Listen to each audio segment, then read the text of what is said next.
सदरात ऐकूया परिसर विज्ञान, लेखन डॉक्टर सुधीर कुंभार यांचं.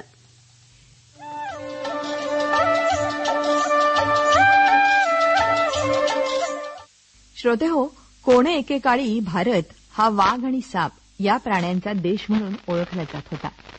संपन्न वन आणि जंगलांनी समृद्ध असा देश होता. भारतातील हे प्राणी नष्ट झाले. बेसुमार शिकार, वनवणवे, जंगलावर झालेली अतिक्रमणं यामुळे प्राण्यांच्या जाती नष्ट होऊ लागल्या.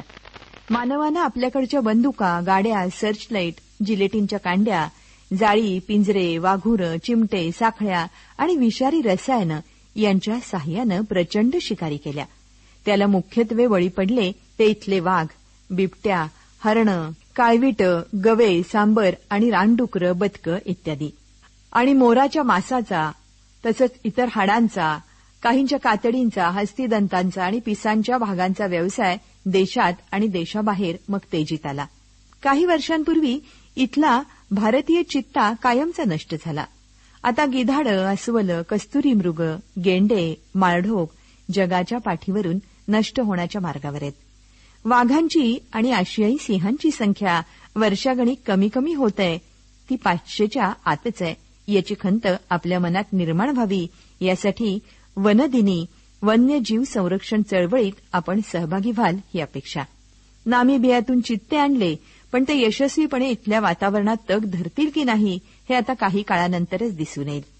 भावी पिढीला नुसते चित्रातून पूर्वी भारतात हे प्राणी होते, डोंगर दऱ्यात तर विविध होते, गावागावात साप दिसत होते. पेंढा भरलेले प्राणी, पक्षी प्रयोगशाळेत वा म्युझियममध्ये ठेवायला आता परवानगी नाही. आता सर्कशीमध्येही जंगली प्राण्यांच्या खेळावर बंदी आलेली आहे. आता वन्यजीव का दिसत नाहीत हे कोणत्या तोंडानं आपण पुढच्या पिढीला सांगणार आहोत? ज्या धरणातून वीज आलेली आहे तिथं पूर्वी घनदाट जंगलं होती. त्या पाण्याखाली गेलेल्या जंगलात कित्येक वन्यजीव गुण्या गोविंदानं राहत होते. त्यातील काही अत्यंत दुर्मिळही होते. विविध खाणीतून आपल्या धातूसाठीच्या दैनंदिन गरजाही आपण भागवल्या. मग त्यासाठी रस्ते करताना आणि खाणी खणताना मात्र कित्येक पशुपक्ष्यांच्या राहत्या जागा आम्ही नष्ट केल्या. ज्या जागी प्राण्यांनी शिकार करून आपलं पोट भरायचं त्याच जागी मानवाच्या जिभेचे चोचले पुरवण्यासाठी अनेक वन्य प्राण्यांना आणि आसपासच्या पक्ष्यांची शिकार ही मानवानं सुरू केली. आपले दिवाणखाने सजवण्यासाठी शिंग आणि मुखोटे देऊन अनेक प्राण्यांनी आपला जीव गमावलेला आहे. पूर्वजांनी गावाजवळ राखलेल्या देवरायांचं देणंही आपण संपवून टाकलेलं आहे. वणव्यासारख्या गोष्टी लावणं हे सोपं, पण विझवणं अवघड असतं हे आजही आम्हाला कळेना झाले. त्यामुळे शेतात आणि गावाजवळ अन्न पाण्याच्या शोधात असे वणवाग्रस्त प्राणी येतात. तसंच मानव आणि वन्यजीवांच्या संघर्षाला सुरुवात होते. काही वन्यजीव तर विजेच्या धक्क्यानंही मरतात. आपण एकाच प्रकारचे वृक्ष लावून तयार झालेल्या जंगलात जैवविविधता आणण्याचा प्रयत्न करतो. त्यात वनस्पतींची विविधता आणूया, वन्यजीवांची शिकार टाळूया. त्यांच्या अवयवांपासून तयार केलेल्या कोणत्याही वस्तूंच्या खरेदी विक्रीत आपण सहभाग घेणार नाही. त्या बाबी घरात पूजणार देखील नाही.